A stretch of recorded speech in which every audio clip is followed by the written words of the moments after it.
Hello, my name is Drew Martin, and welcome back to the Economic Express podcast. Today's episode, we will be focusing on macroeconomics and why it is so important. But first, this podcast is brought to you by Salem State University. Unlock your potential at Salem State University, where education meets empowerment. Join a vibrant community of thinkers, doers, and leaders. Our diverse program, personalized attention, and cutting-edge facilities ensure your academic journey is both enriching and inspiring. Discover your path to success at Salem State University, where every student's story becomes a success story. Apply now and redefine your future. All right, let's start with the basics. Imagine you're in charge of a massive jigsaw puzzle, each piece representing a different aspect of our economy. Macroeconomics is stepping back and examining the entire puzzle to understand how everything fits together. It focuses on studying large-scale economic phenomena such as national income, employment, inflation, economic growth, and government policies. Macroeconomics analyzes how different sectors of the economy interact and how various factors influence the overall economic health of a nation. Why is it so important, you ask? Well, macroeconomics is our guide to economic health. It helps us understand if our economy is growing, if people have jobs, and if prices are going through the roof. Essentially, it is a tool to help us make sense of the economic landscape. The Federal Reserve. What is it, and why does it exist? Now let's talk about the Federal Reserve, or Fed for short.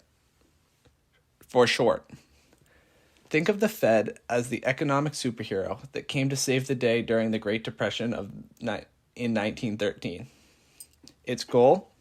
To keep our financial system in check and ensure the economy doesn't go off the rails.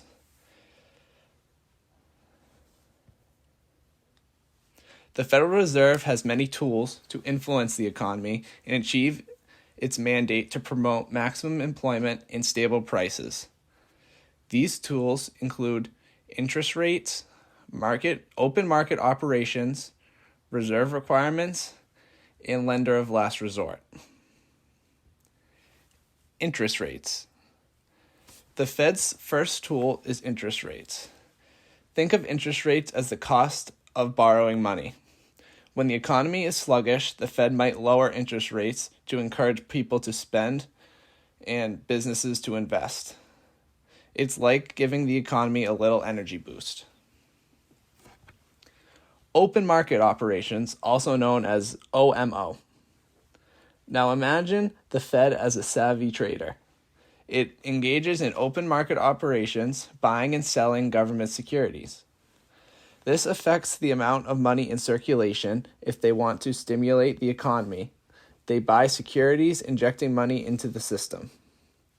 If they want to cool things down, they sell securities, pulling that money back out. The reserve requirements, also known as the safety net. Banks have a safety net. The Fed sets up reserve requirements, determining how much money banks must keep on hand. If they lower these requirements, banks can lend more money, stimulating the economic activity. If they then raise those reserve requirements, the banks tighten up their lending, putting brakes on the economy. The lender of last resort. Picture the Fed as the economic paramedic. In times of crisis, it acts as a lender of last resort, providing financial institutions with emergency funds. This prevents the economy from collapsing like a house of cards during a financial storm. It also has the ability to prevent widespread panic in an economic emergency. The Fed uses these tools to manage our economy as a whole. It adjusts interest rates, trades with securities, sets safety nets for banks, and acts as an economic paramedic when needed. These actions impact everything from how much you pay from your mortgage to whether you can find a job. I believe that this is a good place to stop for today's episode. We got right to the basics of macroeconomics and why the Federal Reserve and tools are so important. Remember that macroeconomics can be complicated, but once you grasp the basics, you'll be off and running.